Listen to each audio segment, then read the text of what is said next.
फ़ौज़ बिल्लाहि मिनश्शैतानिर्रजीम बिस्मिल्लाहिर्रहमानिर्रहीम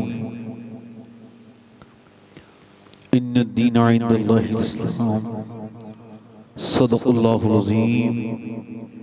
क्या बात रज़ा उस चमनिस्ताने करम की, ज़हरा है कली जिसमें हुसैन और हसन फूल। तेरी सरकार में लाता है रज़ा उसको शफ़ी, तेरी सरकार में लाता है रज़ा उसको शफ़ी, जो मेरा गौस है और लाडला बेटा तेरा। आइए मोहब्बत के साथ बारगाह रिसालत में दरूद पाक का नज़राना पेश करें। पूरा मजमा एक ज़बान होकर के जहां खड़े बैठे पढ़े अल्लाहुम्मा सल्ली अला। आवाज से पढ़े जरा, आवाज से।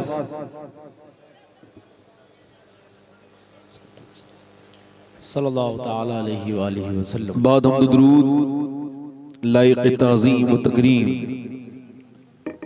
मिंबर शरीफ पर तशरीफ फरमा मेरे इमामे की जीनत और रौनक मुअज़्ज़ज़ उलमाए अहले सुन्नत, सादात इकराम, हुफ़ाज़ क़ुर्रा, तलबा, सामीन व सामियात, अस्सलामु अलैकुम व रहमतुल्लाहि तआला व बरकातुहू। खैरियत से हैं आप लोग? एक मिनट ए भाई कहाँ जा रहे हो?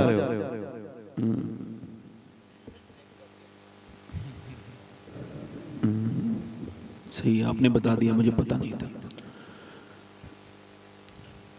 जो लोग इधर खड़े हैं दूर, उनसे गुजारिश करता हूं कि आप मेहरबानी करें। आपकी बड़ी बड़ी मेहरबानी होगी अगर आप बैठ जाए ना सुकून से, तो अल्लाह आपको बड़ा इसका जज़ा देगा, बरकत देगा।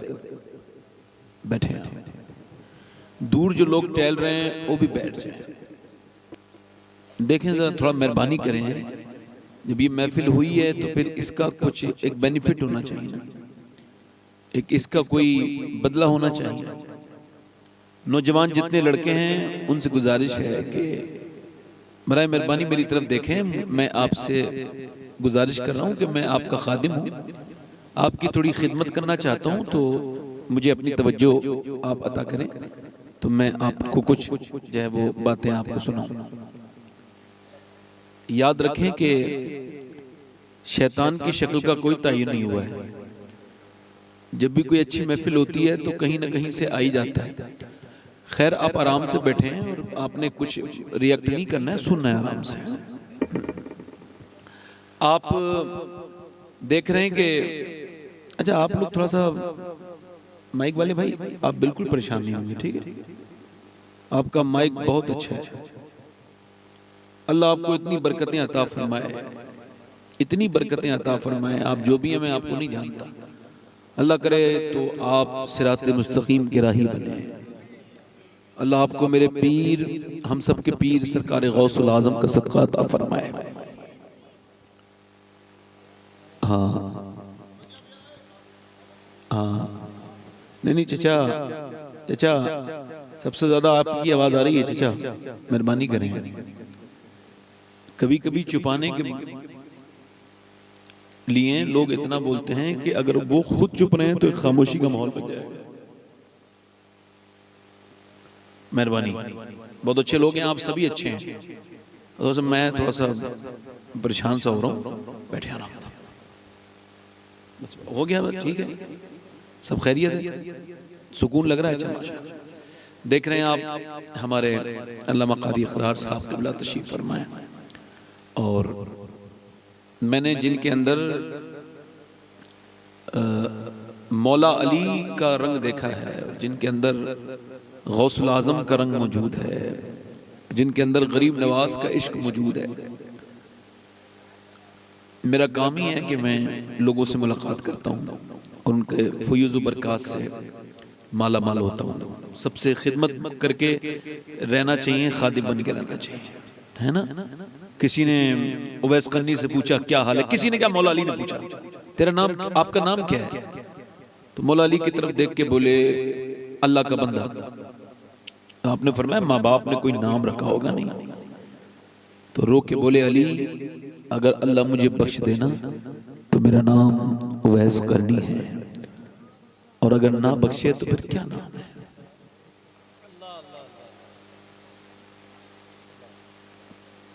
किसी ने आपसे पूछा कि उवैस करनी से क्या हाल है, कहने लगे यार जहन्नम से बच जाऊं तो हाल बहुत अच्छा है।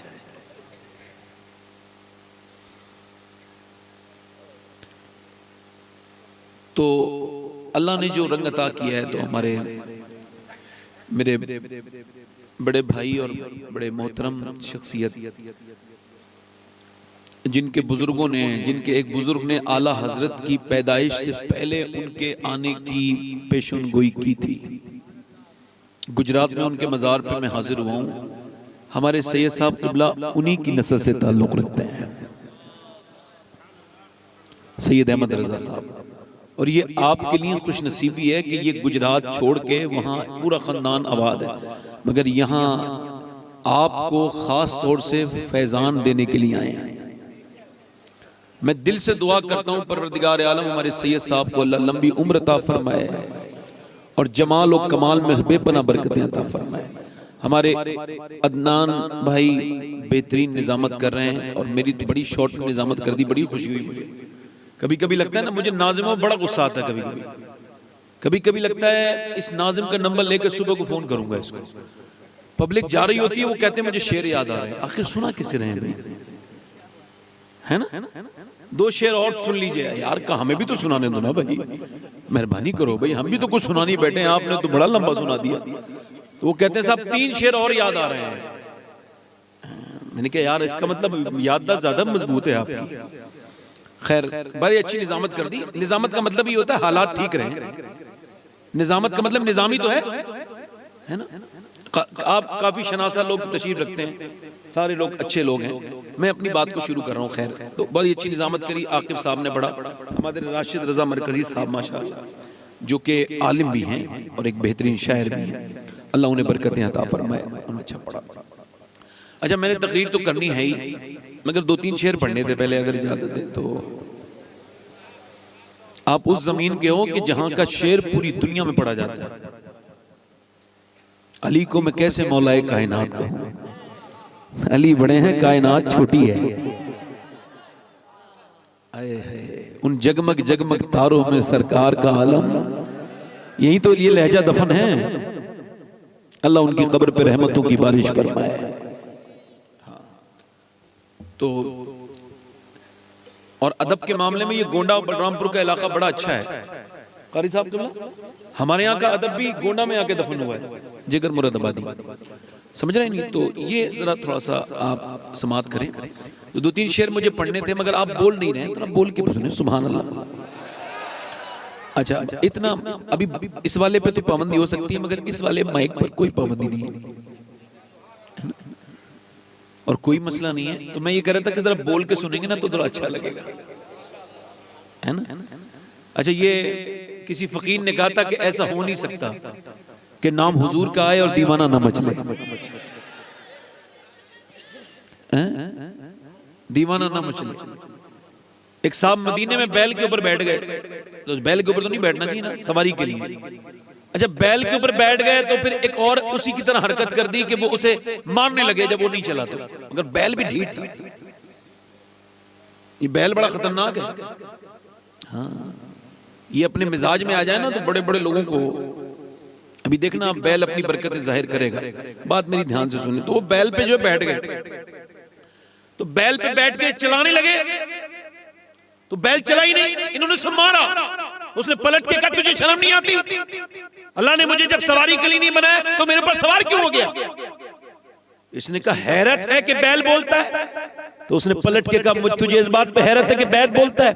मुझे इस बात पे हैरत है कि जंगल के सारे जानवर आमना के लाल को अपना नबी मान चुके हैं, तू इंसान हो के नबी नहीं मानता।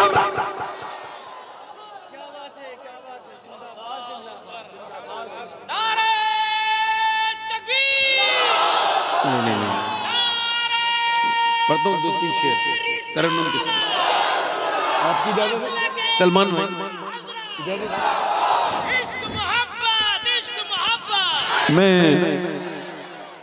जज़ाकल्लाह, मैं मुजफ्फर वारसी के कलाम के 3 शेर पढ़ता हूँ। मतलब मैं कभी कभी मैं खुद भी शेर कह लेता हूँ तो मुझे पता है 3 शेर कितने होते हैं। मतलब 3 शेर का मतलब होता है 6 मिसरे, और हालात के हिसाब से वो बढ़ने भी नहीं चाहिए। आप माइक पे इधर बैठे थे ना तो बहुत अच्छी आवाज आ रही थी आपकी, आप उधर से इधर आ जाएं। मौलाना ज़ैनुल आबिदीन साहब क़िबला। हाँ, ये तो शहर की शान तो होंगे जब मिंबर की शान बने बैठे हैं माशाअल्लाह। आइए तो जो है कि नहीं, पढ़ दूं 2-3 शेर। राशिद मरकजी साहब क़िबला मद्दज़िल्लाहु अली, वो जो आला है आपका उसे मौकूफ करके इधर तवज्जो करें, तवज्जो दिल लगा के बोले सुभान अल्लाह। अपनी रहमत के समंदर में उतर जाने दे, अपनी रहमत के समंदर में उतर जाने दे, अपनी रहमत के समंदर में उतर जाने दे, अपनी रहमत के समंदर में उतर जाने दे, बेठिकाना बेठिकाना हुआ अज़ल से मुझे घर जाने दे, बेठिकाना हुआ अज़ल से।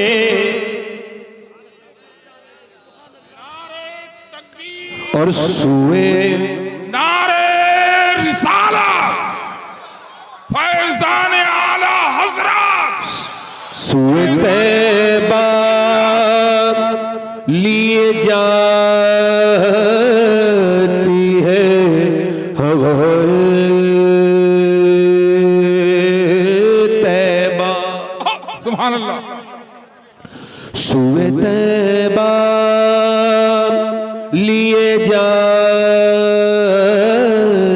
है हवाए तैबा, सुए तैबा लिए जाती है हवाए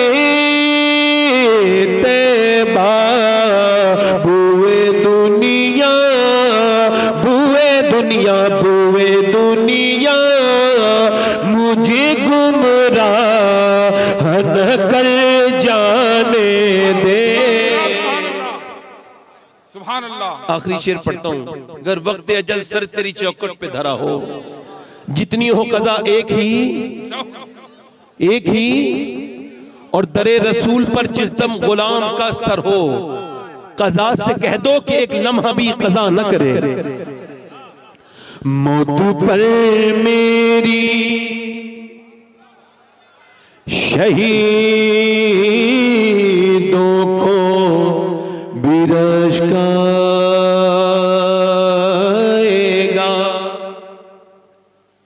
मौत पर मेरी शहीदों को बिरश खाएगा, मौत पर मेरी शहीदों को बिरश खाएगा, अपने कदमों अपने कदमों अपने कदमों से लिपट कर मुझे मर जाने दे, अपने कदमों। नारे रिसालत फैज़ान आला हज़रत, इश्क मोहब्बत अपने कदमों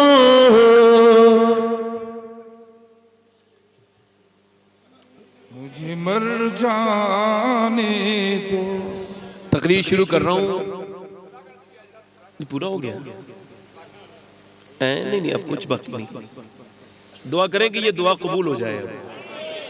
बात मेरी शुरू हो रही है, कैंसर का पेशेंट है।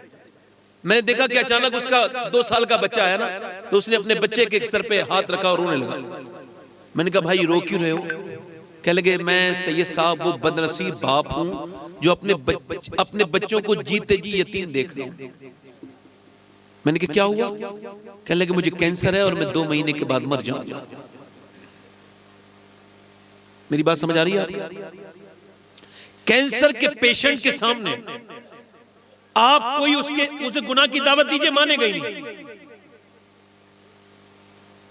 अगर कैंसर का पेशेंट मुसलमान है तो जो करें भाई, अगर मुसलमान है ना तो उससे कहीं जरा मुस्कुराइए तो मुस्कुराएगा ही नहीं।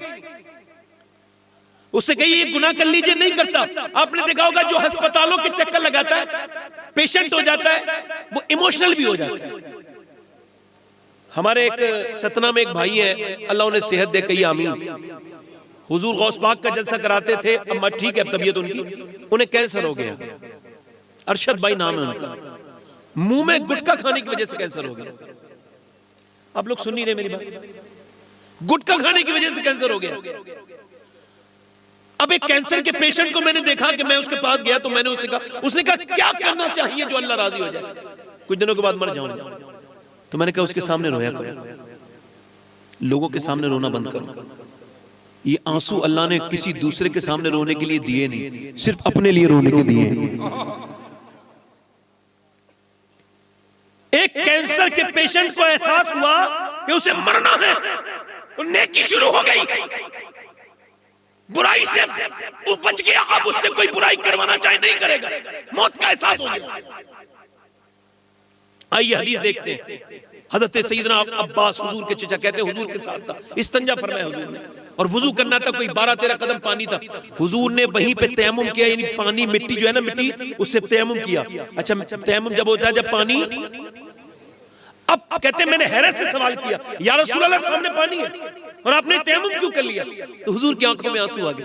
फरमाया चचा मुझे वहां तक पहुंचने की उम्मीद नहीं है और मैं नहीं चाहता कि मैं बेवुजू अपने रब की बारगाह में हाजिर हूं। इस वजह से मैंने पानी पे सब पहुंचने से पहले मैंने तयम्मुम कर लिया है। यानी मैं और आप जिसका कलमा पढ़ते हैं वो ये चाहते हैं कि मेरा उम्मती 10 कदम भी चलने की उम्मीद न रखे। हुजूर ने फरमाया कि अगर तुम ये चाहते हो कि तुम फला पाओ तो अपने आप को मुर्दों में शुमार करो। तो कैंसर के पेशेंट को तो पता है उसे मरना है, मगर मुझे तो ये भी नहीं पता मुझे कब मरना है। कल भी मर सकता हूं, परसों भी मर सकता हूं। तो फिर चाहिए मेरे पास क्या कीमती चीज है? मैं दूसरों को जो देता हूं वो मेरे पास सबसे कीमती चीज है मेरा वक्त। वो किसे देना चाहिए था? वक्त का सही इस्तेमाल होना चाहिए था। मौला अली का फरमान नहजुल बलागा इरशाद फरमाते हैं जिंदगी का कोई दूसरा अगर कोई नाम होता तो वक्त होता।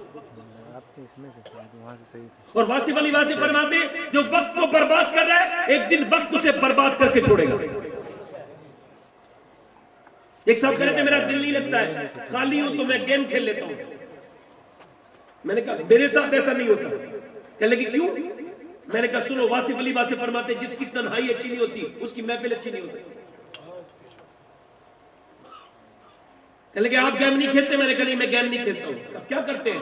मैंने कहा मैं तन्हाई में सोचता हूं कि आज तन्हा इस कमरे में हूं, एक दिन कब्र में तन्हा हूं। एक दिन होना है, 15-20 दिन लगे, 10-15 दिन लगे, 2 दिन लगे, सुबह हो जाए, अभी मर जाऊं। मैं मुनाफिक थोड़ी हूं जो लंबी उम्मीदें बांधूं। नहीं, हुजूर का चाहने वाला। मुझे पता है कि मेरी मौत करीब है मुझसे। आपने देखे नहीं 22-22 साल के बच्चे मरते हुए? मैंने 5-5 साल के बच्चों को कब्रों में उतारा है। अगर मौत उम्र के हिसाब से आती तो मैं मरता, वो न मरते।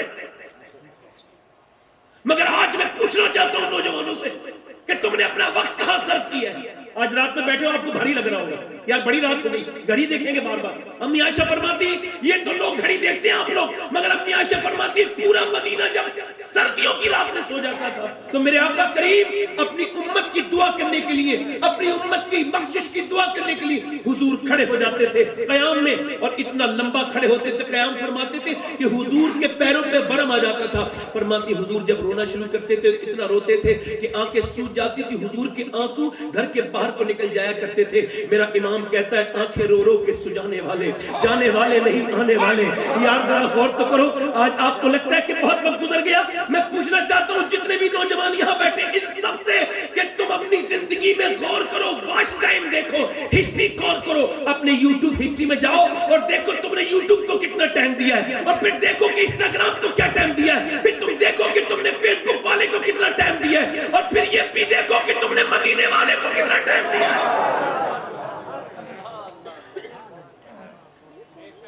यहां जितने बैठे हैं इनसे पूछो कितने यहां ऐसे बैठे हैं जो एक बार संजीदा होके 100 बार उस नबी पर दुरूद पढ़ते हैं जिसने पत्थर बांध बांध के तुम्हारे खाने की दुआएं की।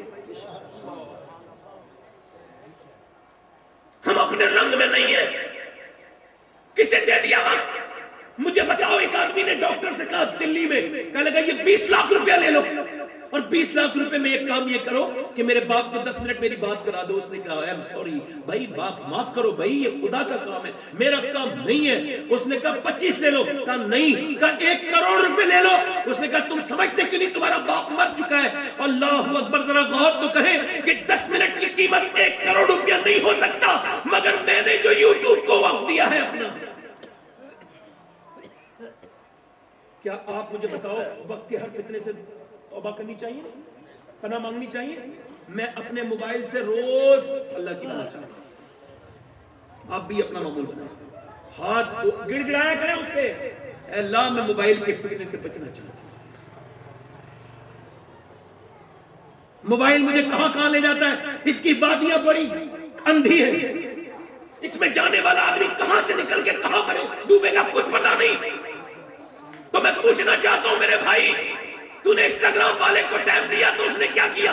बर्बाद कर दिया। तुझसे पैसा कमाया, तुझे क्या दिया? कुछ नहीं दिया। तूने यूट्यूब वाले को दिया, उसने क्या दिया? तूने यूट्यूब की वॉच टाइम बढ़ा दी, उसे पैसा दिया। मुझे ये बता, तूने फेसबुक को टाइम दिया तो उसने तुझे क्या दिया? मगर अफसोस कि तूने उसे टाइम नहीं दिया जिसने तुझे इस्लाम दिया, कुरान दिया, तूने अली दिए, नबी पाक को टाइम नहीं दिया जिसने तुझे गौसुल आजम दिए हैं, मोइनुद्दीन चिश्ती।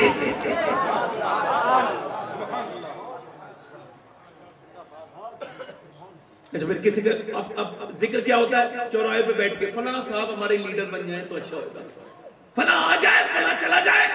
मैं ना पॉलिटिशियन हूं और ना कभी बात करता हूं पॉलिटिक्स में। पॉलिटिक्स के लिए मुसलमानों में पॉलिटिशियन अच्छे मौजूद हैं, वो करेंगे।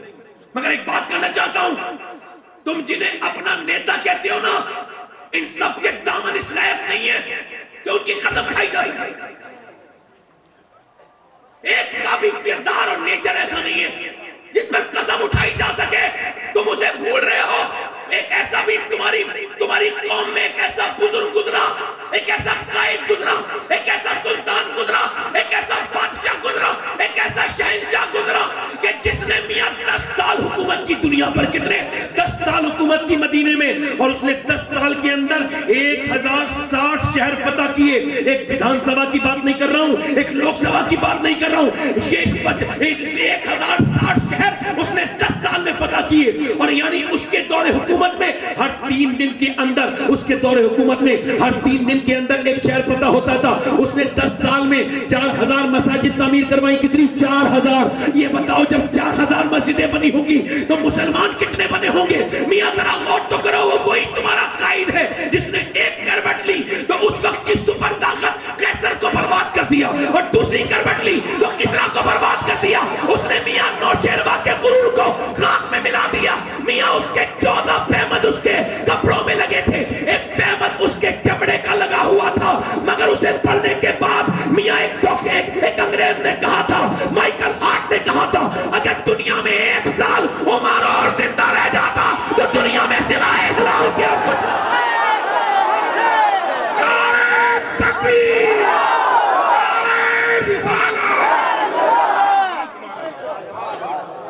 वो उमर जिसके आधा पे शादा आजाद हुआ तो हिंदुस्तान के बड़े मौजूद इज्जतदार पर्सन, क्या नाम है उनका? मोहनदास करमचंद गांधी। उसने कहा था खड़े होकर के मिंबर पे खड़े होकर गांधी जी ने, जो हिंदुस्तान के बहुत बड़ी शख्सियत है, उन्होंने कहा था अगर इस मुल्क को आगे ले जाना है तो किसी दूसरे की नकल करोगे तो बर्बाद हो जाओगे। मैं तुम्हें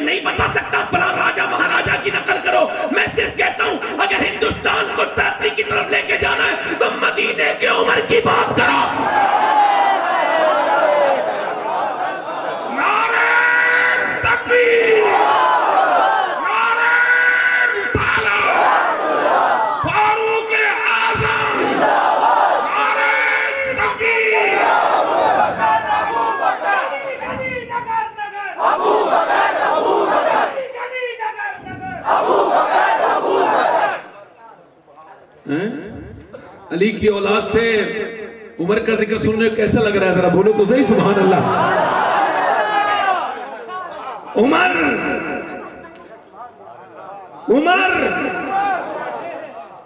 कहते हैं भाई आधी दुनिया का बादशाह, नहीं सूफिया ने लिखा है सिर्फ आधी दुनिया का बादशाह ना कहो, जाहिरी चीजों पर उमर की हुकूमत नहीं थी, बातिन में भी उमर का हुक्म चलता। कहते हैं उमर वो हाकिम है, मिट्टी पर उमर की हुकूमत, हवा पर उमर की हुकूमत, पानी पर उमर की हुकूमत, आग पर तमीमदारी, मिंबर रसूल पे बैठे उमर फारूक आजम तमीमदारी आए तो हुजूर ये जो पहाड़ है ना आतिश फशा, उसके अंदर से आग निकली है और वो आग शहर की तरफ को पड़ रही है, दुआ फरमा दें। उस जमाने में फायर ब्रिगेड का सिस्टम नहीं था।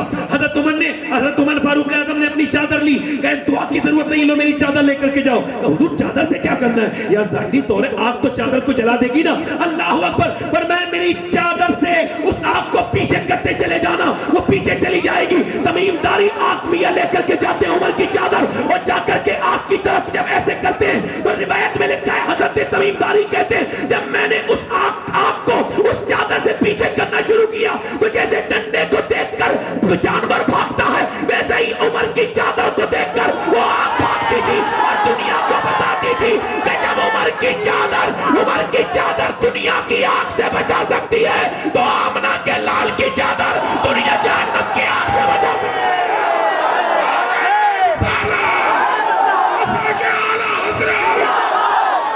नारे तकबीर, नारे रिसालत, नारे रिसालत।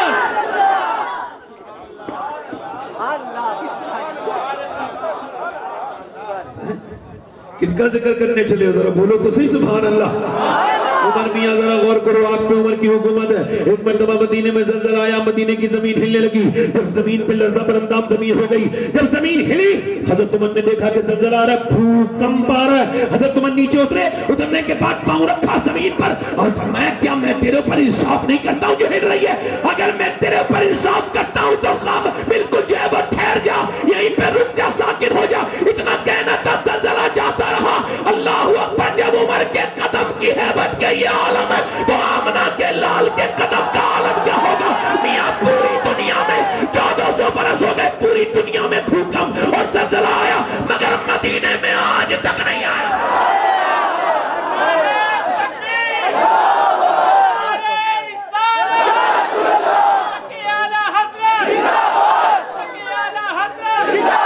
यार किनकी कितने अपना हीरो बनाता है भाई।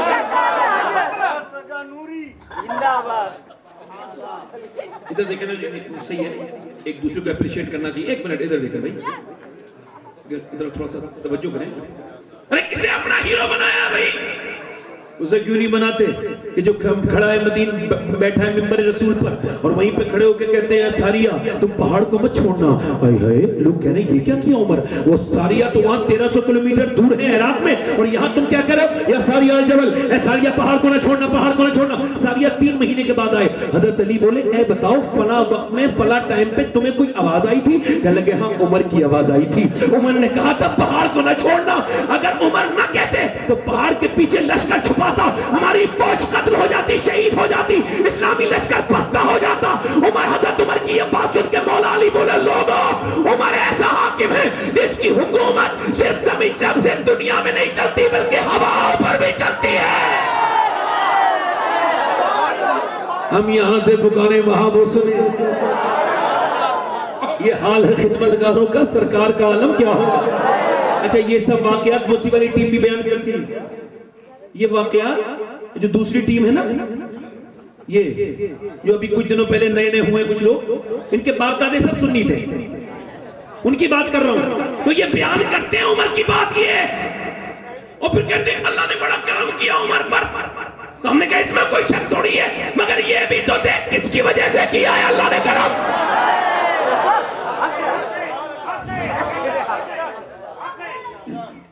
अक्ल चौपायों को दे बैठे, तो जो है कि नहीं भाई? अब देखें आप, आखिरी बात रह गई कौन सी? दरिया नील की। दरिया नील सूख गया। लोगों ने कहा जब तक लड़की को नहीं डालेंगे, पेश नहीं करेंगे दरिया नील में तब तक दरिया जारी नहीं होगा। हजरत उमर के पास है, आपने फरमाया नहीं, किसी लड़की को, किसी औरत को अब नहीं डाला जाएगा, भेंट नहीं दी जाएगी। अब मुसलमानों की हुकूमत है वहां पर। फरमाया रोको, मेरे पास आओ। आपने एक पर्चा लिया, उस पे लिखा बिस्मिल्लाहिर्रहमानिर्रहीम, ये खत उमर बिन खत्ताब की तरफ से दरिया नील के लिए। मैंने कहा वाह रे उमर, तेरी शान का आलम तो देखो, तूने अजीब ही तारीख लिख दी। दुनिया में इंसान तो इंसान को खत लिखता है, मगर ये मेरे आका करीम मोहम्मद के गुलाम है जो जब चाहे दरियाओं को खत लिख देते हैं।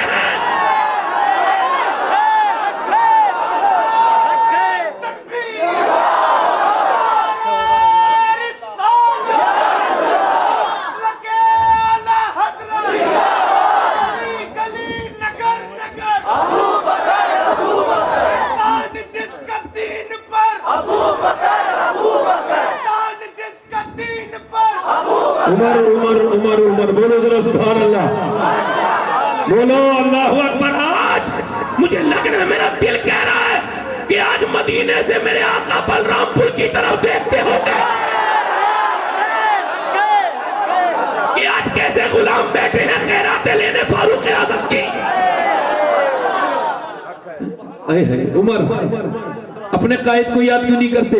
मियां जब दरिया नील में वो डाला गया ना पर्चा, उसमें लिखा था ये खत उमर बिन खत्ताब की तरफ से दरिया नील के लिए, अगर तू अल्लाह के हुक्म से बहता है तो बेहतर है, और अगर नहीं बहता है तो मुझे तुझसे कोई मतलब नहीं। जैसे ही दरिया नील में वो खत डाला गया, मियां दरिया जारी हो गया। 1400 बरस हो गया, आज तक जारी है।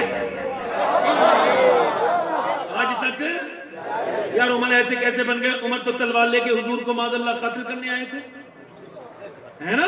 दुश्मन थे, 40वां नहीं होने दूंगा मुसलमान। तवज्जो है कि नहीं?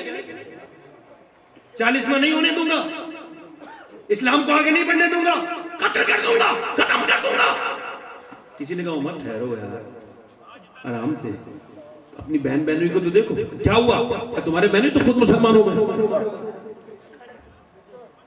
बहनों दरवाजे पे गए, देखा तो कुरान की तिलावत हो रही है। अब कहां होती है तिलावत? अब तिलावतों की आवाज घरों में से नहीं आती। कुरान की तिलावत, उमर की बहन कुरान सुन रही है, पढ़ रही है।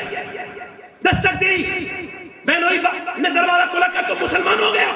इतने तैश में हजरत उमर कहा अल्हम्दुलिल्लाह मुसलमान, तार से मारा, जमीन पे गिरे बहनोई, और फिर सीने पे बैठ के मारना शुरू किया है। तो मियां मुंह पर मुक्के मारने शुरू किए, दांत हिलने लगे। बहनोई के बड़े ताकतवर इंसान थे हजरत उमर। बहन आगे बढ़ के बोली क्या मुझे तू बेवा कर देगा? ये बता तू मेरा भाई नहीं है? तो फिर बहनोई को छोड़ के बहन के मुंह पे थप्पड़ मारा है। एक तो लड़की, एक तो औरत, वो भी नाजुक, मुंह पे मारा है तो फिर गाल फट गया, मुंह के अंदर से खून निकलने लगा, और कई चपत मारे। और मारते मारते बहनोई बहन गिरती जाती थी, उमर मारते जाते थे। मारते मारते बोले बोल इस्लाम छोड़ेगी? उमर की बहन कहने लगी ओ उमर, तू जिस खत्ताब का बेटा है, मैं उस खत्ताब की बेटी हूं। तूने जिस मां का दूध पिया है, मैंने भी उसी मां का दूध पिया है। तू मेरी जान तो ले सकता है, मगर मोहम्मद का दिया हुआ ईमान।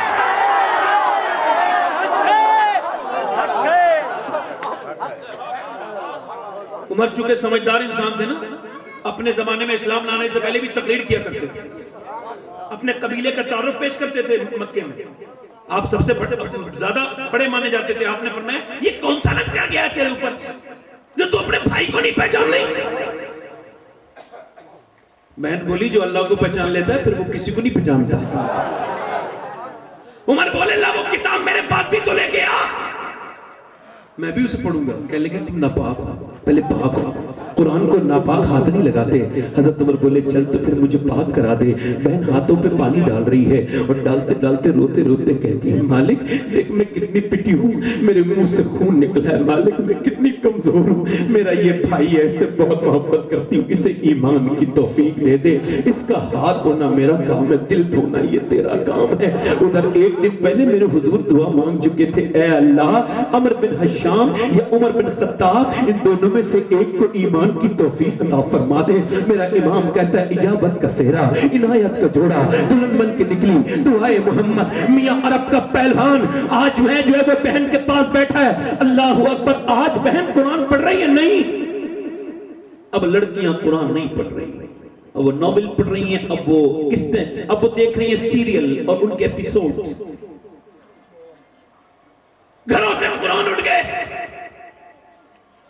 किस किस बात पर मैं बात करूं? मेरी बेटियां, मेरी बहनें मुझे सुन रही हैं, ये सब मेरी बहनें, मेरी बेटियां हैं। मैं किसी को तंज नहीं करता, मगर ये जरूर कहता हूं कि लड़कियों की सही परवरिश नहीं हो रही है।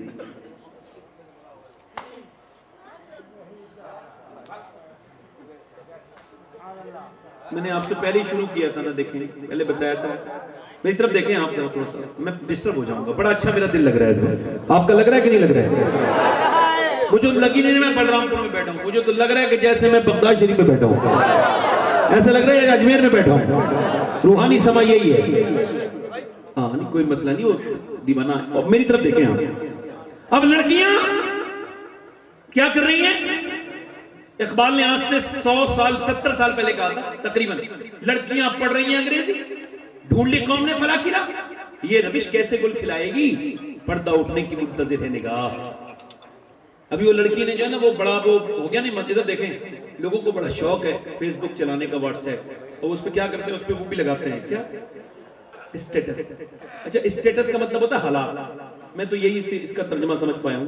मैंने एक दिन इसे ज्यादा इंग्लिश पढ़ा हुआ तो हूं नहीं, मैं तो स्टेटस को समझा मैंने कि है क्या, तो इसका मतलब है हालात। और हालात ये मुसलमान लड़कों के वो गैर शरई बेकार बदतमीज किस्म के गाने लगाते हैं, और गाने लगा करके वो कहते हैं देखो हमारा स्टेटस ये है कि पहले हम बाहया थे, अब बेहया हो गए। हंसने की बात नहीं है। अपनी बीवी का स्टेटस लगाते हुए देखा हमने लोगों को, वो सब आशिक रसूल।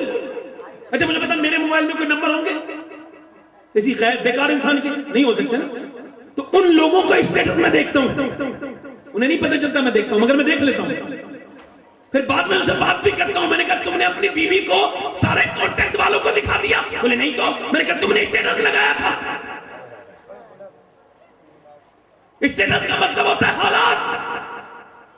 अब स्टेटस पे झगड़े चल रहे हैं, सास में और बहू में, नंद में और बाबज में, फला रिश्तेदार में फला। ये स्टेटस क्यों लगाया? मुझे जलाने के लिए लगाया था।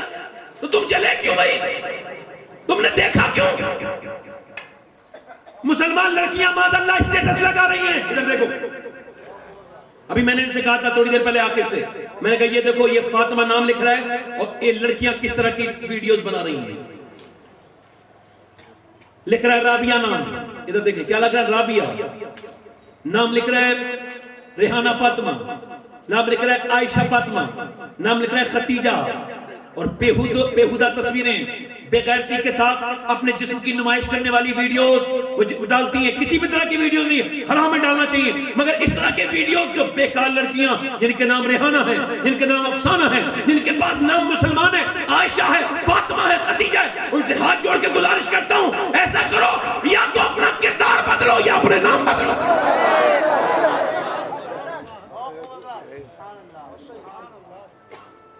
स्टेशन का मतलब होता है हालात, और हालात ये कि मुसलमान लड़की के सर से दुपट्टा चला गया, वो बेपर्दा है।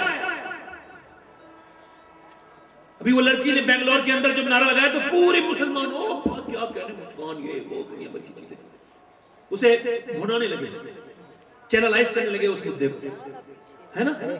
अच्छा, ये तारीफ करने वालों से गुजारिश है, चलो वो तो कॉलेज भी गई थी तो उसने नारा भी लगा दिया था, और तुम्हारी बहन जो शादी में जाके बेपर्दा हो जाती है, उसके सिर पे दुपट्टा भी नहीं होता, तब मुस्कान याद नहीं आती तुम्हें?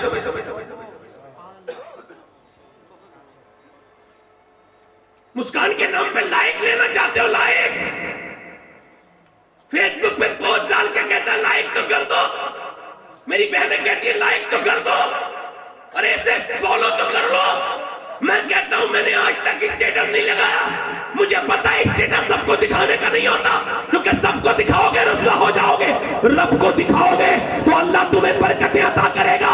और इंसान स्टेटस लगाना है ना तो रात को मुसल्ले पे स्टेटस लगाया कर, ए मेरे रब मेरे हालात ऐसे हैं, इसे बदल दे, क्योंकि दुनिया लाइक करेगी तो कोई फायदा नहीं होगा। अगर मेरे रब ने एक लाइक कर दिया तो दुनिया भी कामयाब, आखिरत भी। क्या कागजी दुनिया में जी रहे हैं भाई। बच्चियां क्या कर रही हैं? अंग्रेजी पढ़ रही हैं।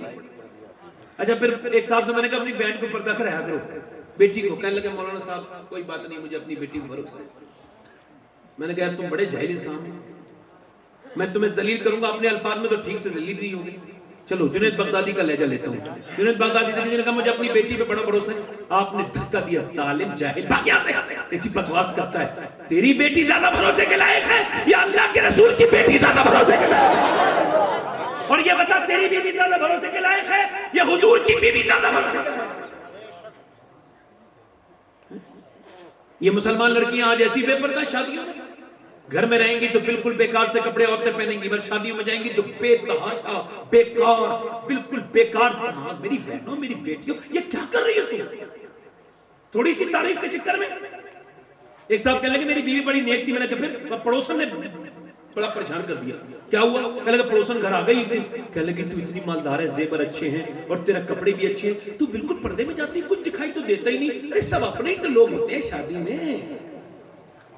बहुत बड़ी फितना थी, शैतान की खाला थी कम। तो वो जाए कि नहीं? कहते मेरी बीवी को उसने बरगला दिया हो, मैं ऐसा नहीं रहा हूं, हालात बता रहा हूं आपको। कहते नेक नमाजी औरत, अहले बैत से मोहब्बत करने वाली औरत, कहते वो उसके बातों में आ गई। कहते एक दिन मेरे साथ जा रही थी ना, तो मुझसे बोली कि कैसी लग रही हूं, तो मैंने उसकी तरफ देख के रोना शुरू कर दिया। उसने कहा क्यों रो रहे हो? कि मैंने तुमसे कितनी मर्तबा कहा है कि बेपर्दा मत फिरा करो, और फिर मुझसे पूछ रही हो कैसी लग रही है? मैं तो सुबह भी घर होता हूँ, शाम भी घर होता हूँ, तुम जब चाहो तैयार होकर मुझसे पूछ लो मैं कैसी लग रही हूँ। अब तो तुम जिन लड़कों के लिए तैयार हुई हो ना मेरी इज्जत बर्बाद करने के लिए, उन्हीं से जाके पूछो कि तुम कैसी लग रही हो। कहते मेरी आंखों में आंसू देख के मेरी बीवी को रहम आ गया, उसका दिल बदला। कहने लगी मुझे गैर लोग देखते हैं। तो मैंने कहा और तुझे अच्छी नजर देखती है?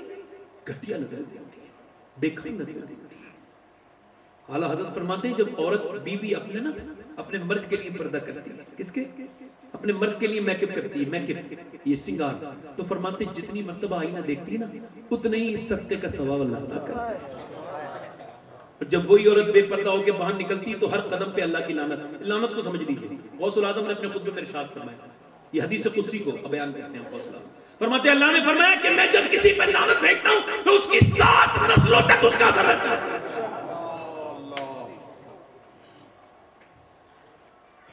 बेपर्दा निकली औरत। एक अंग्रेज लिखता है, देखिए अंग्रेज लिखता है, वो कलम में जो है ना वहां गया था सीरिया, तो वो एक कैप्टन था वो फौज का, तो कहता है मैंने वहां देखा, वो बूढ़ा होकर फिर किताब लिखता है, कहना हमने 17,000-18,000 लोग मर गए, हमने ऐसे बमबारी की, तो उसमें से कोई कुछ लोग निकले, उसमें कुछ औरतें थी 60-70, तो उनके बुर्के भी फटे वटे थे, कोई ज्यादा अच्छे कपड़े भी नहीं थे उनके। कहते बिल्कुल उसमें धूल से, अभी गूगल पे वो फोटो मिल जाएंगे आपको सीरिया की औरतों के, वो फटे हुए कपड़े और उनके ऊपर कहते हैं वो धूल पड़ी हुई, और वो कहते हैं वो औरत निकल के जा रही थी तो उसके हाथ में आधा बच्चा था जो मर चुका था, और वो कटा हुआ बच्चा तक बम से कट गया था, वो सारी पर्दे में थी। तो मैंने टन टन कसा, मैं कि ये देखो ये मुसलमान है, इनके बाप मार दिए, भाई मार दिए, घर बर्बाद कर दिए, बच्चे मार दिए, मगर इनके पर्दे अभी तक खत्म नहीं हुए। कहते हुए अंग्रेज जंगली जानती थी, पलट के बोली ओ अंग्रेज कुत्ते क्या बकवास करता है, सुन मेरा बाप, मेरा भाई, मेरा बेटा तो मर गया, मगर मेरे नबी का इस्लाम अभी जिंदा है।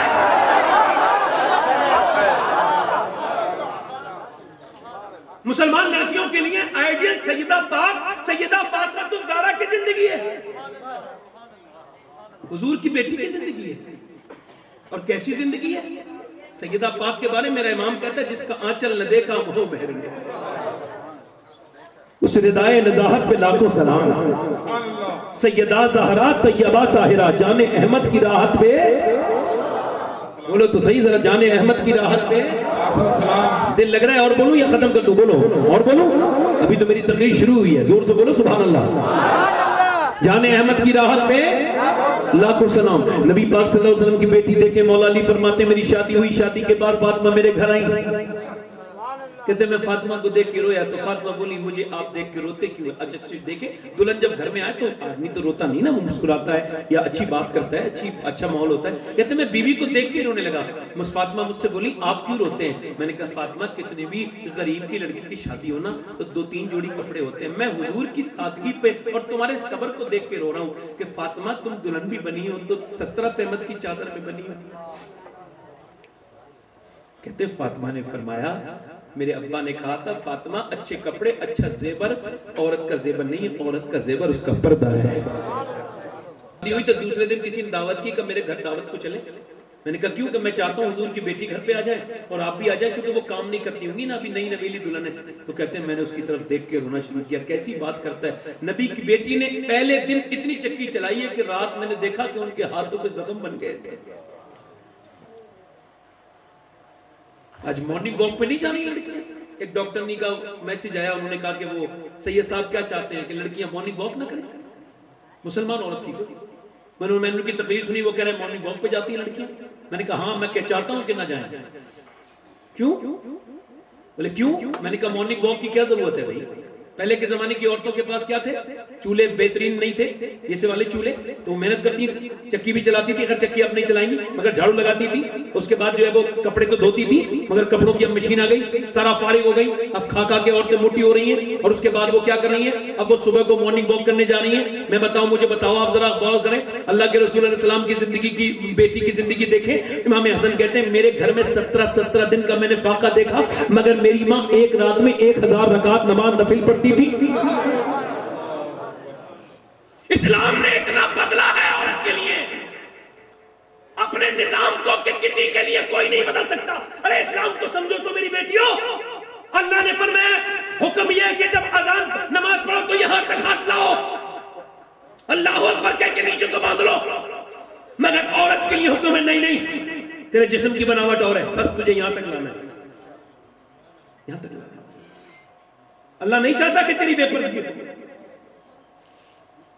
मौला अली कहते हैं फातिमा को मैंने देखा, बुखार आया था, तवज्जो चाहता हूँ मेरी तरफ देखे। फातिमा को मैंने देखा, तवज्जो चाहता हूँ। कहते हैं फातिमा को मैंने देखा, बुखार आया था, तो मैंने बुखार वो आई, आकर के कहते हैं मौला अली फरमाते हैं कि मैं मेरे पास बैठी, मुझे खाना खिलाया, और खाना खिलाने के बाद वो मुसल्ले पे जाने लगी। मैंने कहा आपकी तबीयत ठीक नहीं है, आप आराम कर लीजिए। कहते हैं उन्होंने आराम नहीं किया, पूरी रात इबादत करती रही, पूरी रात। कहते हैं मैं फजर के बाद आया तो थोड़ी आराम थोड़ी कर रही थी, हम तो रात को जागते हैं तो दिन में आराम कर लेते हैं, मगर हुजूर की बेटी सैयदा तैयबा ताहिरा आबिदा जाहिदा, यार जिसके बच्चों की तरह किसी के बच्चे नहीं है, जरा बताओ तो, जिसने जैसे बच्चे पाले ऐसे कोई बच्चे पाल सकता है? मियां जरा गौर तो करो। हजरत अली कहते हैं मैंने देखा कि फिर वो दोनों आलम के मालिक व मुख्तार की बेटी फिर चक्की चलाने लगी। मैंने कहा फातिमा पूरी रात जागी है, अब चक्की चला रही है, ये ना करें। कहने लगे मेरे सरताज नहीं, रात को इबादत करके अल्लाह को राजी किया था, अब आपकी खिदमत करके मैं अपने शोहर को राजी करना चाहती हूँ। अल्लाह अकबर, अल्लाह अकबर। जरा गौर तो फरमाए,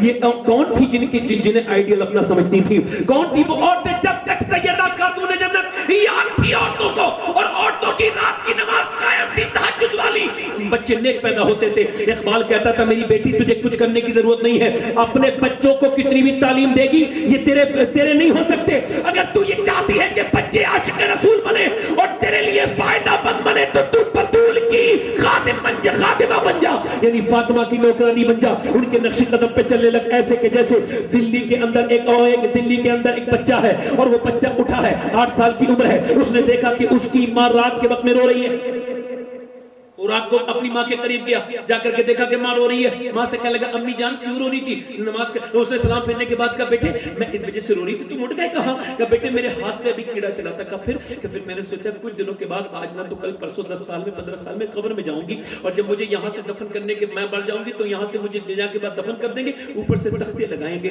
तख्ते लगने के बाद कैसी घुटन होगी, कैसी घुटन होगी यार। मैं ऐसे उठूंगा, ऐसे तख्ते देखूंगा, ऐसे तो मैं भाग नहीं सकूंगा।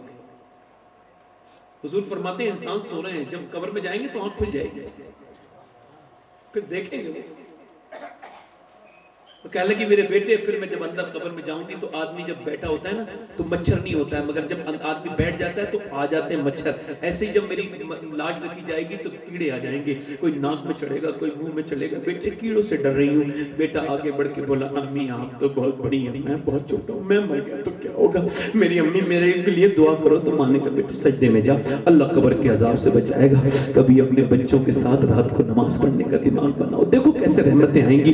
देखें आप वो देखो जी, हम जरा गौर करें, माँ रोई, बच्चा भी रोया। बच्चा जब सजदे में गया ना तो माँ फूट के रोई, कहने लगी मालिक यहाँ तक लाना मेरा काम था, मेरे बेटे को कबूल कर ले, मैं बेवा औरत हूँ मेरे मालिक, मैं तौफीक तो नहीं दे सकती ना, तौफीक देने वाला तो तू ही है ना। जब माँ रोई ना तो बच्चा रोज रोता था। एक मियां सालों गुजर गए, माँ का विसाल हो गया, बेटे का भी दिल्ली पे रंग चढ़ा, बेटे का भी विसाल हो गया, जमाने बीत गए, न जाने कितनी शहजादियां, कितने बड़े बड़े मियां रानियां महारानियां आई, मगर उनकी कब्रों के निशान नहीं। मगर जो रात को रोती थी ना, एम्स दिल्ली में, एम्स के बराबर में कोई 1.5 किलोमीटर दूर उसका मजार है और 3 बीघा जमीन के अंदर बना हुआ है और उसके मजार पे हर बुध के दिन मेला लगता है। उसका नाम सैयदा जुलेखा, उसके बाप का नाम सैयदना अरब शाह और उसके मियां, उसके पीर का नाम उस्मान हारूनी है। उस औरत का नाम सैयदा जुलेखा अल-मारूफ माई साहिबा है और बराबर में उसके बेटे का मजार है। और मियां बादशाहों की कब्रों के निशान नहीं मिलेंगे,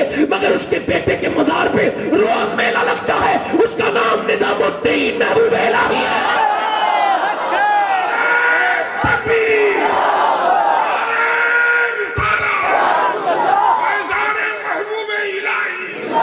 इकबाल कहता है मेरी बहन तू समझी नहीं इस बात को कि तेरा कुरान पढ़ना क्यों जरूरी है। समझ, तू अपनी किरात को नहीं समझी कि तेरा कुरान पढ़ना क्यों जरूरी है। इस वजह से कि तू जब मदीने में फातिमा बिन्ते मोहम्मद बन के कुरान पढ़ती है तो तेरा बेटा करबला में नेज़े पे चढ़ के कुरान पढ़ देता है, और जब तू मक्के में फातिमा बिन्ते खत्ताब बन के कुरान पढ़ती है तो तेरा भाई उमर पूरी दुनिया को कुरान का मतलब समझा देता है। कैसा समझाया मतलब उमर ने? दिल लग रहा है कि नहीं लग रहा है? बोलो, खत्म करूं और बोलूं? जरा बोलो जरा। मैं जरा उठने बैठने वाले लोगों से परेशान हो जाता हूं, वरना मैं थकता नहीं तकरीर करते करते, है ना। जरा थोड़ा उठने बैठने वाले लोगों से जरा थोड़ी सी परेशानी हो जाती है, मगर ज्यादा नहीं होती, थोड़ी तो हो ही जाती है ना। एक बार गौस पाक तकरीर कर रहे थे, जरा मेरी तरफ तो देखो जरा, कौन गौसुल आजम? जरा बोलो तो सही सुभान अल्लाह। उससे ज्यादा खूबसूरत इंसान उसके बाद कभी पैदा ही नहीं हुआ जैसा शेख मुहियुद्दीन अब्दुल कादिर जिलानी है। मेरे आला हज़रत फरमाते हैं मुस्तफा के तने बेसाया का साया देखा, जिसने देखा मेरी जहां जलवे ज़ेबा तेरा। मुस्तफा फरमाते कोई ये ना कहे वो मुझसे मोहब्बत करता है, वो कौन होता है मोहब्बत करने वाला? फरमाते पहले मैं करता हूं, वो बाद में करता है। एक बार तकरीर कर रहे थे तो चील ने डिस्टर्ब किया, को बोलने लगी चील, उस बात को कहां गवारा कि बात हुजूर की हो रही है और कोई डिस्टर्ब हो जाए। आपने ऐसे करके चील को देखा, नीचे करके मर गई, 2 टुकड़े हो गए।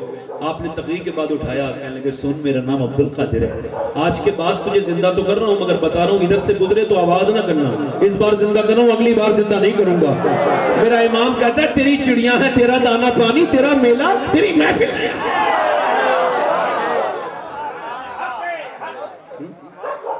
आधी दुनिया का बादशाह उमर, इधर देखो कितनी दुनिया का। तो क्या करते हैं सुबह को? सुबह को उठते हैं, डोल लेते हैं रस्सी और पानी भरना शुरू कर देते हैं। ऐसे लोग दुनिया में पैदा नहीं होंगे, याद रखो। उमर जैसे लोग एक बार पैदा होते हैं बस। रस्सी लेके पानी भर रहे हैं, पानी भर के जब सूरज ऊपर चढ़ गया उसके बाद आपने कुछ घरों के सौदे ला के दिए, उसके बाद मस्जिद में चले गए और मस्जिद में जाकर के झाड़ू लगाने लगे। अब तो कोई साहब देख रहे, सेठ साहब मस्जिद में दाखिल हुए, झाड़ू नहीं लगी, तो आप भी तो लगा सकते हो ना भाई। बाबा फरीद के पास कोई गया, कहने लगा मेरी तकरीर, आपकी तकरीर का मेरे ऊपर असर नहीं हो रहा है, मेरा दिल मुर्दा हो गया। पहले लोगों के ऊपर तकरीर का असर नहीं होता ना, तो वो कहते थे मेरा दिल मुर्दा हो गया, और अब असर नहीं होता तो कहते मौलाना का अमल ही नहीं है। अपने आप को नहीं देखेंगे। कहने लगे बाबा फरीद से, गंजे शकर रहमतुल्लाह अलैह से, कहले मेरा दिल जरा मुर्दा हो गया, गंदा हो गया, क्या करूं? और मैं कैसा कर, अल्लाह के घर में झाड़ू लगाया कर। का फिर का तू अल्लाह का घर साफ करेगा, अल्लाह तेरा दिल साफ कर देगा। ऐसा भी कोई बादशाह देखा आपने कभी जो मस्जिद में झाड़ू लगाए? रात को एक दिन गुजर के जा रहे तो एक घर में से आवाज रोने की आ गई। आपने फरमाया कौन कौन रो रहा है, कौन रो रहा है, आप क्यों रो रही हैं? अंदर से आवाज आई आप कौन होते हैं बताना, आपको क्यों बताऊं? क्या दरवाजा तो खोलिए। दरवाजा खुला, बूढ़ी औरत आई, कहने लगी जी आप क्यों रो रही हैं? कहा बस रो रही हूँ, तुम्हें क्यों बताऊं, तुम कौन हो? कहने लगे नहीं बता दो क्यों रो रही हो। हज़रत उमर ने कहना तो कहने लगी उमर को रो रही हूँ। क्या मतलब? इस वजह से रो रही हूँ उमर को कि मैं बेवा औरत हूँ, 3 दिन की भूखी हूँ, भूख की वजह से मौत के करीब आ गई हूँ, और मेरे बच्चे कोई है नहीं, मेरा शोहर नहीं है। जब मैं मरूंगी ना, पका हुआ फल हूं ना, तो मरूंगी, जिस दिन टूटूंगी, कब्र में जाऊंगी, हुजूर आएंगे तो हुजूर से शिकायत करूंगी, या रसूल अल्लाह उमर के दौर में 3-3 दिन भूखी रही थी। वो उमर जिसके नाम से दुनिया आदि कांपती थी, वो कांप गए। कहने लगे उमर को क्या पता है तू भूखी है? कहने लगी वो खबर नहीं रख सकता तो हुकूमत क्यों करता है? गए, खाना लेकर के आए, और खाना लेने के बाद उमर, ख्वाजा शेखुल इस्लाम ख्वाजा कमरुद्दीन सियालवी फरमाते थे, उमर में और बाकी सहाबा में यह फर्क है कि बाकी सहाबा हुजूर के मुरीद हैं, उमर हुजूर की मुराद है। औरत को खाना खिला के बोले ऐसा कर, तू उमर को माफ कर दे। यार आधी दुनिया का बादशाह माफी मांग रहा है, बेवा औरत से ना इसका कोई वोट है, ना इसका कोई खानदान है। माफ कर दे, आज माफ करता है, माफी मांगता है कोई? अपनी मां से नहीं मांगता माफी, दुनिया से मांग लेगा, माफी नहीं मांगेगा। अच्छा, जाकर के जज के पास, कलेक्टर के पास जाके लंबी लाइन लगाएगा, पुलिस के पास जाएगा, पुलिस वालों से गाली भी खा लेगा, मगर कमरे में जाके बीबी से माफी नहीं मांगेगा। मैं ए बीबी हो तुम मेरी, बाहर जाके पिट लेगा। यार तनाई में माफी तो मांगनी तो कोई बिगड़ना भी नहीं था कुछ, मगर तकब्बुर माफी नहीं मांगने देता। दो लोगों में सुलह करा रहा था, तो इससे को माफी मांगे, मैं को मांगू, इससे को ये माफी मांगे। बड़ी देर हो गई, सुलह ही नहीं हो रही दोनों में। मैं बैठा, मैंने कहा भाई मुझे कहीं जाना है, भाई आप आपस में सुलह करो। कहने लगे सही साहब इससे को माफी मांगे। मैं कहा भाई तुम दोनों किसी से माफी मांगो, मैं तुम दोनों से माफी मांग लेता हूँ। अपनी मां से माफी मांगता है। एक नियाज में मैं गया तो एक औरत ने मुझे बुलाया, मां थी उसकी बच्चे की। कहने लगी सैयद साहब, मैं कहा हाँ, मेरे बेटे से कह दो कम से कम एक हफ्ते में 100 रुपए तो दे दिया करें। मैंने कहा क्यों? कहने लगे बीमारी है ना, मुझे तो भीख मांगनी पड़ती है इससे। तो कहने लगी कभी नहीं मांगती सैयद साहब। फिर मुझसे कहने लगी सैयद साहब मैं इस वजह से इससे मांगती हूँ कि मैं पान खाने का मुझे शौक है, तो पान के लिए इससे पैसे मांगती हूँ। डांट देता है, इतनी बड़ी न्याज करा रहा है, इससे कह दो मुझे अपनी माँ को भी, इससे बता दो कुछ, माँ का भी हक होता है। और फिर एक बात मालूम उसने क्या किया? लगे सही साहब छुपा छुपा के खाना लेके जाता है, फल ना माँ बाप से छुपा के लेके जाता है बीबी के कमरे में, समझता है कि मैंने देखा नहीं। क्या माँ से भी पेट छुप सकता है? मैं कहा तुझे गैरत नहीं आई, भूल गया माँ को भूल गया। अम्मी आयशा फरमाती मेरे दरवाजे पे दस्तक हुई, मैंने दरवाजा खोला, एक औरत खड़ी कहने लगी कई दिन से भूखी हूं, कुछ दे दी। अम्मा आयशा फरमाती मैंने 3 खजूरें दे दी। इधर देख कितनी खजूरें दे दी, जरा 1 मिनट भाई, फैजान भाई जरा तवज्जो करें। कितनी खजूरें? 3 खजूरें दे दी। फरमाती एक खजूर एक बच्चे के मुंह में दे दी, दूसरे के मुंह में दे दी, और फरमाती फिर तीसरी उसने खुद मुंह में रख ली। बच्चे खा चुके थे ना, तो माँ को देखने लगे। माँ ने देखा कि बच्चे भूखे ना, तो मुंह से निकाली खजूर, आधा टुकड़ा इसमें किया, आधा इसका किया, दोनों के मुंह में रख दी, और फिर अपने बच्चों की तरफ मुस्कुराती हुई चली गई। हुजूर ये देख के मैं बहुत रोई हूँ। अल्लाह के रसूल ने फरमाया क्यों? कहा हुजूर उस माँ की ममता देख करके बहुत रोना आ गया।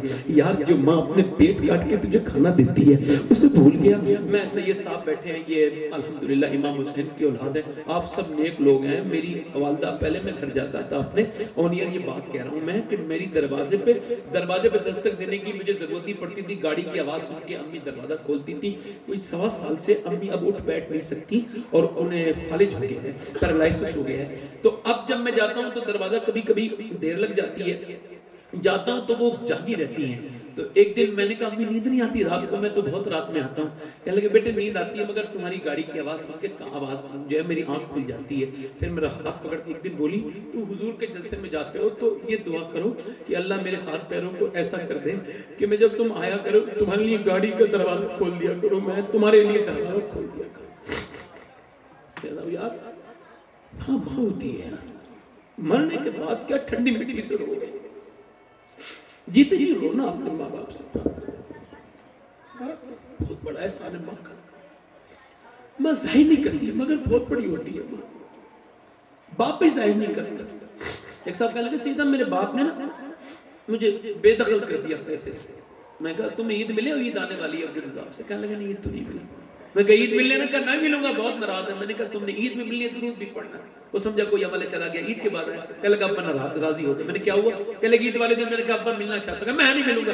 मैंने कहा नहीं मिलना चाहता और मैं नहीं मिलूंगा। कहते मैंने जबरदस्ती बाहों में जब उसे अपने बाप को दबोचा ना, उसे जब अपनी बाहों में गिरफ्त में लिया तो कहते वो मुझे हटाने लगा, मगर जब नहीं छुट सका ना और मैंने जब सीने की गर्मी उसके सीने तक पहुंची, मैंने दुरूद पढ़ा तो कहते वो सिसक सिसक के रोया। मेरा बूढ़ा बाप, उसकी दाढ़ी जब भीगने लगी ना, मैंने कहा अब्बा क्यों रो रहे हो? कहने लगे बेटे तूने इतनी इज्जत कभी नहीं दी थी, इतनी मोहब्बत आज तू मुझसे कर रहा है। अगर इतनी मोहब्बत करता मैं तुझसे नाराज नहीं होता। तू तो मुझे बेकार समझता था। तू ये समझता ये दौलत मेरी है, मेरी दौलत तू है। मैंने अपनी जवानी में आग लगा के तेरी जवानी कायम की है। मेरे बेटे तेरे स्कूल की फीस जमा की है, तेरे लिए मैं रातों को जागा हूं। मैंने किस किस आदमी की जब बात सुनी है, मैंने अपनी पूरी जिंदगी लगा दी, मगर तू मुझसे दो पौरे बात भी नहीं करता है। दुनिया सलाम करता है, मुझसे नहीं करता है। कहने लगे सैयद साहब मैं 40 साल का हूं, मगर आज तक बहुत लोगों से ईद मिला हूं, मगर जो ठंड दिल में अपने बाप से ईद मिल के मिली है ना, वो किसी से नहीं मिली। मैं कहता हूं यार, फिर बाप मर जाएगा तो फिर कोई फायदा नहीं होगा। बाबा फरीद कहते हैं अपने बाप का तलवा बगैर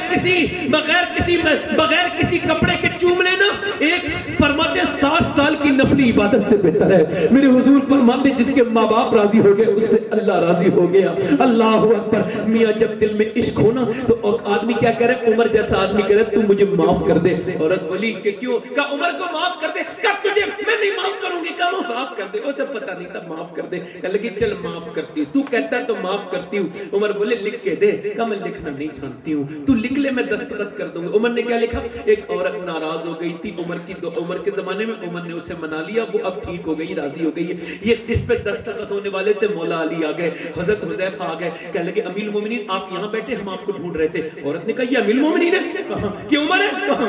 रो के बोली उमर मुझे माफ कर दो, मैं तो तुमसे पानी मंगवा रही थी ऐसे जैसे नौकरों से मंगवाते हैं। मैं तो तुमसे ऐसा सलूक कर रही थी जैसे तुम कोई नौकर और तुम मेरे घर आ गए। मैंने कितनी बुराई की तुम्हारे सामने, तुमने मुझ पे कितना। उमर बोले देख मेरी तेरी बात हो चुकी है, लिख दे अब इस पे दस्तखत कर दस्तखत इस पे। आपकी बात हो गई ना मेरी, अब लिख दो। औरत ने दस्तखत कर दिए। अली के हाथ में खत लिख के बोले अली मुझे लगता है मेरा इंतकाल पहले होगा, तेरा बाद में होगा। जब मैं मरूं ना तो मेरी कब्र में ना मेरे कफन के अंदर यही वाला जो है वो रुक्का रख देना, और जब मेरे हुजूर आएंगे तो मैं कहूंगा या रसूल अल्लाह। पूछेंगे उमर बता कैसी हुकूमत की? कहूंगा हुजूर एक बूढ़ी नाराज हो गई थी, मैं उसे भी राजी करके लाया हूं, लिखवा के लाया हूं। अल्लाह अकबर। जब मकसद हुजूर की रजा बन जाए, आज हम उमर को भूल गए। मेरी बात आखिरी दर्जे में जा रही है। उमर को भूल गए। अल्लाह। एक दिन उमर हजरत उमर अपने घर आए, रोने लगे। बीबी बच्चों ने कहा क्यों रो रहे हैं? हजरत अब्दुल्लाह उमर बोले कहा वो बाहर लोग मेरी बड़ी तारीफ कर रहे हैं। कब फिर तो लोग कहने लगे उमर का मिजाज बड़ा अच्छा है और उमर ने खिलाफत करके दिखा दी, हुकूमत करके दिखा दी। तो कहने लगा आप रो क्यों रहे हैं? रो इस वजह से रहा हूं मैं बाहर ही लगा रहा, मैंने अपने घर वालों का कहीं हक तो ठीक से अदा नहीं किया। तुम्हें कोई शिकायत तो नहीं मुझसे? बी बोली आप पूछते तो बताती हूं, मैं चाहती थी कि आप मेरे साथ रहे, मगर आप मुझे टाइम नहीं देते थे, मुझे आपसे शिकायत। हजरत उमर आगे बढ़ के बोले ऐसा कर फिर अल्लाह की रजा के लिए मुझे माफ कर दे। बीबी से माफ कर दे, माफी मांगते देगा? अपनी गलती की तो मांग सकते हैं ना। अरे जिसके घर में सुकून नहीं वो कितना ही बाहर उड़ता फिरे।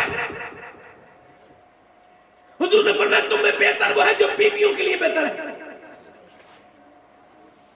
मैं अपने भाइयों से गुजारिश करता हूं, नौजवानों से मेरी तकरीर में हजरत उमर पे मैं और गुफ्तगू कर सकता हूं, मगर थोड़ा सा रुख फेर के अपनी बात को खत्म कर लूं।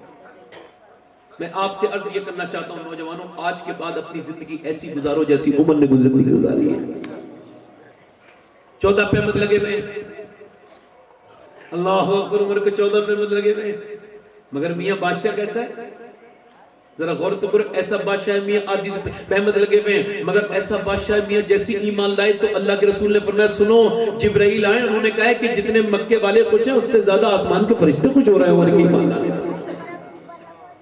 वो उमर जिसके आदा पे शहदा सकर, उस खुदा दोस्त हजरत पे लाखों सलाम। अब नौजवानों से गुजारिश करता हूं, देखो एक बात याद रखो कि पहले एक चीज होती थी, कारी साहब बैठे हैं, सैयद साहब बैठे हैं, मैं इन लोगों से ताईद नहीं बल्कि दुआ चाहता हूँ। ताईद बड़ी बात, बड़े लोगों की बातों पर होती है, दुआ देंगे मेरी इस बात पर। पहले गुनाह को गुनाह समझा जाता था, अब एहसास से गुनाह खत्म हो चुका है। अब गुनाह को गोया गुनाह ही नहीं समझा जाता। एक बात याद रखें, जब कैंसर की दवा असर करना बंद कर देती है ना कैंसर के मरीज पे, तो वो कहते हैं अब इसके जिस्म में कुछ बचा सोने की होती थी। इतने मालदार उनके बेटे ने सारा अल्लाह के नाम पे दे दिया और वो झोपड़ी में रहने लगा। किसी ने पूछा आपके अब्बा तो इतने मालदार थे, आपने ये किया? कहने लगे मेरा बाप सांप का अमल जानता था तो सांप पालता भी था, मैं सांप उतारे का अमल नहीं जानता हूं तो सांप घर से निकल दिया। तो भाई मैं तो इससे बचने का अमल जानता ही नहीं कि बचा कैसे जाएगा। एक सियाबी ने अपनी आंख में तलवार मारी ऐसे करके, उसका नाम है उतबा बिन गज़वान, बसरा में मज़ार है जुबैर बिन अव्वाम के मज़ार के पास। तो ऐसे निकाल के फेंक दी। अबू मूसा अशअरी के कहने लगे मैंने पूछा ये तूने आंख क्यों निकाल दी? लोग कह रहे हैं ये पागल तो नहीं हो गया? कहने लगे नहीं पागल नहीं हो। फिर यार एक लड़की इधर से जा रही थी, उस पे नजर पड़ी, फिर याद आया हुजूर की हदीस जो बदनिगाही करेगा उसकी आंख में जहन्नम की आग डाली जाएगी। फिर का अपनी आंख निकाल के फेंक दी। कहले उसकी आंख से जो है ना गोश्त निकलता था, खून, और एक आंख से आंसू। कहने लगे अल्लाह मुझे माफ कर देगा। मैंने कहा तुझे क्यों नहीं माफ करेगा? जो तेरा वाक़या सुन के तौबा करेगा अल्लाह उसे भी माफ कर देगा। सुभान अल्लाह, सुभान अल्लाह। बनी इस्राइल में एक औरत थी, बड़ी खूबसूरत, उलमा ने लिखा इतनी हसीना थी कि ऐसी हसीना उस इलाके में थी नहीं कोई। आखिरी बात कर रहा हूं, ध्यान से सुनो, और एक लम्हा भी इधर हिलने उलझने का वक्त नहीं है, बस ये मकबूलियत का वक्त है। सैयद साहब उलमा तशरीफ रखते, आखिरी बात कर रहा हूं। इतनी हसीना कि शहंशाह अपने वक्त की ऐसी मलका थी हुस्न की, वो जो देखता था देखता रह जाता था। एक मर्तबे देखने के बाद दूसरी बार जरूर देखते थे लोग, इतनी हसीन थी। उसने पूरे इलाके के नवाब अपने दरवाजे बुला लिए। कोई ऐसा था नहीं जो उसकी दहली पे सलाम करने नहीं आता था, या उससे जो उसके पास जाकर के बदकारी में नहीं मुलविस हुआ। उसने सारा पैसा उन मालदारों को अपने हाथ में ले लिया और बड़ी बिल्डिंग बनवाई, और उसका बड़ा मरकजी दरवाजा, और बड़े मरकजी दरवाजे में बैठती थी दुल्हन बन के, और हाई फाई फीस भी उसकी बहुत ज्यादा, वो जो बहुत ज्यादा पैसे डिमांड करती थी, और वो अपने वक्त देती थी। उस वक्त में वो बदकारी का काम करती थी। एक दिन एक नेक आदमी तो गुजर के जा रहा था, नमाजी परहेजगार, तो उसने उस औरत को एक नजर देखा, वो देख तो गया मगर उसकी नजर से वो निकला नहीं। एक साल लगातार कहता, एक महीने लगातार कहता रहा या अल्लाह उस फितने से मुझे बचा ले, मगर उसका दिल बार बार उधर ही भागता था। मुझे दिल पिसानी फरमाते हैं कि जिना की शुरुआत आंखों से होती है। आंखें देखती हैं, दिल पसंद करता है, और शर्मगाह पहले बद को कर जाती है। जब कोई जिना करता है ना, हरामकारी, डर्टी रिलेशनशिप, गंदी हरामकारी। हुजूर की बारगाह में एक आदमी आया, कहने लगा हुजूर मुझे जिना करने की इजाजत दे दें। तो सियाबा ने कहा हुजूर ने फरमाया खामोश, मैं बात करूंगा, मेरे करीब लाओ। हुजूर ने फरमाया क्या कह रहे थे? कहने लगा हुजूर मुझे जिना करने की इजाजत दे दें। फरमाया कोई तुम्हारी माँ के साथ करेगा बर्दाश्त करोगे? नहीं। तुम्हारी बीवी के साथ करेगा बर्दाश्त करोगे? नहीं। बेटी के साथ करेगा बर्दाश्त करोगे? बहन के साथ? नहीं। इतना कहना था कि कांपने लगा, रोने लगा। हुजूर ने फरमाया तू मुसलमान है तो जो अपने लिए पसंद करता है वो दूसरे के लिए भी पसंद कर। जिना करने वाले के बारे में एक ये बात ये कि जो बदकारी करेगा ना, अल्लाह हदीस कुदसी में फरमाता है कि जो बदकारी करेगा ना, वो जो जिना करेगा, मैं उसे अगर बख्श के जन्नत भी दे दूं तो जन्नत में अपना दीदार नहीं करूंगा।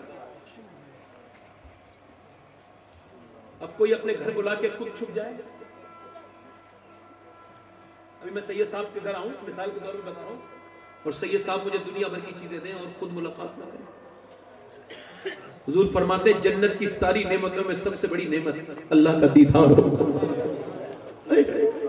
हम उस रब को देखेंगे अगर अल्लाह हमें माफ करे।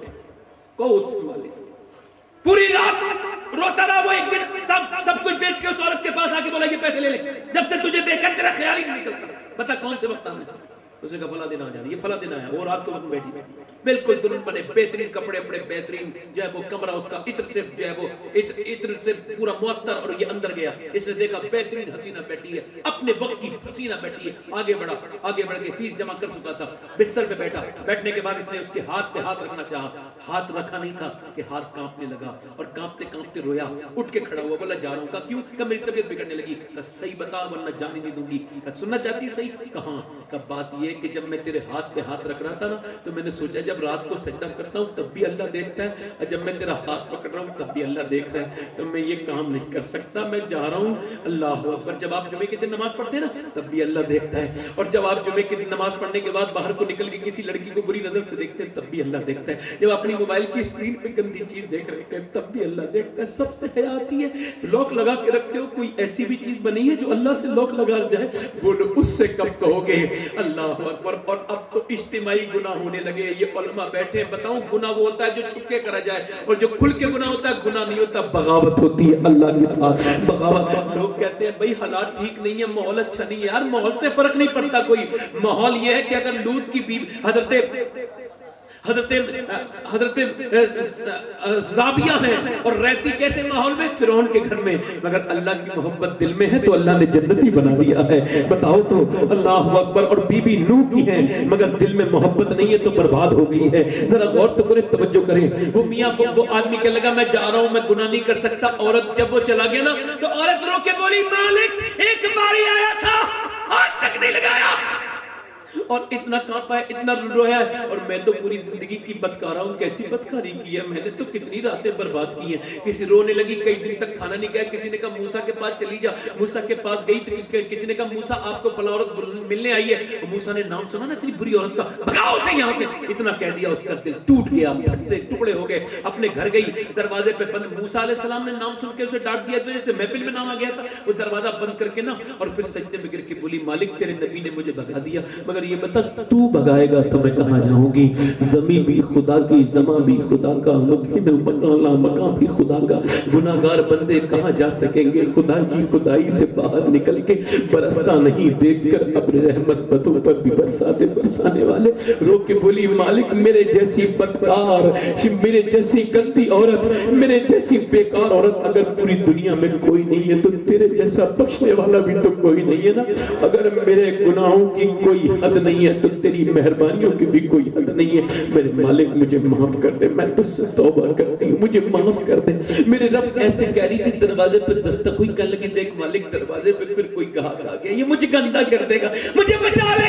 दरवाजा और जोर से खटखटाया, फिर इसका दिल धड़का, मालिक ये मुझे बर्बाद कर देगा, ये मुझे बर्बाद कर देगा। फिर दरवाजा जोर से तो डर गई, कहीं टूट न जाए दरवाजा। दरवाजा खोला, सामने मूसा अलैहिस्सलाम खड़े थे। कहने लगी आप कैसे आ गए, आपने तो मुझे भगा दिया। तो मूसा रो के बोले मैंने भगाया जरूर था, मगर मुझे क्या पता, अभी जिब्राइल आए हैं, अल्लाह ने भेजा और कहा मेरी बंदी से कहना मूसा वो जो छुप छुप के रो रही है ना आंसुओं के साथ, अल्लाह ने उसके आंसुओं से उसके सारे गुनाह धो दिए। कहने लगी मैं इतनी गुनहगार और मेरे रब ने सारे गुनाह आंसुओं से धो दिए एक बारी में। कहा वो इतना ही करीम है, वो कहता आदम के बेटे एक आंसू बहा दे, मक्खी के सर के बराबर मैं सारे गुनाह धो दूंगा।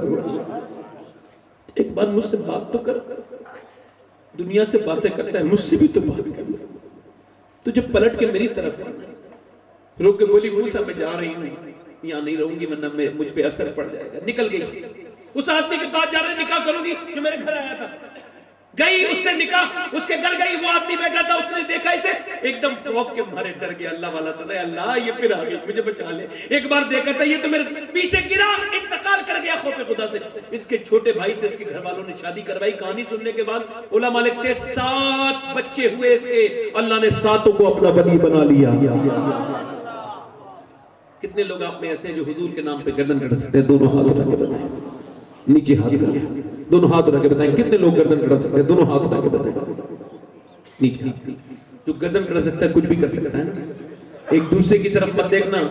उलमा बैठे, आप सब बरकत वाले, ये साहिब मजार तशरीफ फरमाए, इनकी रूहानियत यहाँ काम कर रही है। मेरा दिल बार बार उधर को उछलता है। मैं पूछता हूँ आपसे, बताओ कितने लोग हैं जो गर्दन भी कटा देंगे हुजूर के नाम पे? हाथ उठा के बताएं, नीचे हाथ कर लें। जो गर्दन कटा सकता है, कुछ भी कर सकता है ना, नीचे हाथ करें। तो कितने लोग ऐसे एक दूसरे की तरफ देखें जो गर्दन भी कटा देंगे और आज से मेरे हुजूर के नाम पे पूरी दाढ़ी भी दिखा लेंगे? इस महफिल में खड़े होते हैं कितने लोग हैं? 1 2, कोई तीसरा आशिक रसूल है जो आज से पूरी दाढ़ी रखेगा? अक्ल वालों के नसीबों में कहां ज़ौक़ जुनून, इश्क वाले हैं जो हर चीज लुटा देते हैं। भाई खड़े रहो, खड़े रहो, जब मैं बिठा लूं तो बैठना, कोई बच्चा ना खड़ा हो, बड़े लोगों से कह रहा हूं खड़े रहो। 1 2 3 4 5। कोई और आशिक रसूल है? खड़े रहो भाई, खड़े रहो। 1 2 3 4 5 हो गए। कोई और आशिक रसूल है? 100 शहीदों का सवाब है। यार कब्र में जाना है, इधर देखो, सुभान अल्लाह, कब्र में जाना है ना, कब्र में। इधर देखो भाई, दौलत नहीं जाएगी कब्र में, गाड़ी भी नहीं जाएगी, मगर दाढ़ी जाएगी। अच्छा मैं कब्र में जाऊंगा ना, मैं कब्र में जाऊंगा ना, तो मैं कहूंगा या रसूल अल्लाह, ये एक सुन्नत मैंने कभी नहीं मुड़ाई, हुजूर आपके लिए लाई। नारे तकबीर, नारे रिसालत। कोई और है? कोई आशिक रसूल और है? दीवाना रसूल, 7वां आशिक रसूल। 7 हो गए माशाअल्लाह। 1 2 3 4 5 6। कोई और आशिक रसूल है? 100 शहीदों का सवाब है। 11 तो पूरा हो जाओ कम से कम। नहीं, वो जितना अल्लाह चाहेगा हो जाएंगे मौलाना, आप मुझे मुश्किल में क्यों डाल रहे हैं? वो एक इधर खड़े हो गए माशाअल्लाह, 7 हो गए, 6 हो गए माशाअल्लाह। 4 आशिक रसूल और हैं इमाम हुसैन वाले, जब इन्होंने कह ही दिया है तो 10वीं कर दो इमाम हुसैन की। 100 हुजूर के रंग में रंग के तो देखो, याद रखो, तुम जो कहते हो ना कि दाढ़ी रखाओ तो आदमी कहता है दाढ़ी लगा के झूठ बोल रहा है, तो तुझे ये समझ नहीं आया कि गुनाहों से बचाने की बहुत बड़ी चीज ये अल्लाह के रसूल की सुन्नत दाढ़ी है। औरतें शादी नहीं करती, लड़कियां। एक खड़े रहो भाई, दाढ़ी वाले से मैं कहती हूँ, मेरी बहनों मेरी बच्चियों, जरा अकल से काम लो। जो दाढ़ी आज के जमाने में रखाएगा उससे शादी करने में देर न लगाया करो। कोई नेकी आदमी होगा जो फैशन के जमाने में हुजूर की सुन्नत रखा लेगा। दाढ़ी वाले की तहकीक भी नहीं करनी चाहिए, नेकी होता है। और बगैर दाढ़ी वाला क्या है मतलब? इधर देखें भाई, बार बार दाढ़ी आने के बाद इसे मर्द बनाना चाहती है, मगर ये बार बार जो है ना इसे मुड़ता है। कितने हो गए भाई? 9 हो गए। एक आशिक रसूल और खड़ा हो जाए, इमाम हुसैन के। सुभान अल्लाह। कोई और आशिक है? हाथ ऊपर कर लो, दाढ़ी रखाने वाले हाथ ऊपर कर लो, सिर्फ दाढ़ी रखाने वाले, वो भी इधर खड़े माशाअल्लाह। कोई इंशाअल्लाह सैयद साहब को गवाह बनाकर उलमा को कि आज के बाद न कभी दाढ़ी कटेगी न मुड़ेगी इंशाअल्लाह, है ना? बैठ जाए इंशाअल्लाह। कितने लोग ऐसे आज से अपने रब के हुजूर रोया करेंगे, नमाज पढ़ा करेंगे? हाथों में हाथ लगा के लो इंशाअल्लाह। इंशाअल्लाह नमाज पढ़ेंगे इंशाअल्लाह।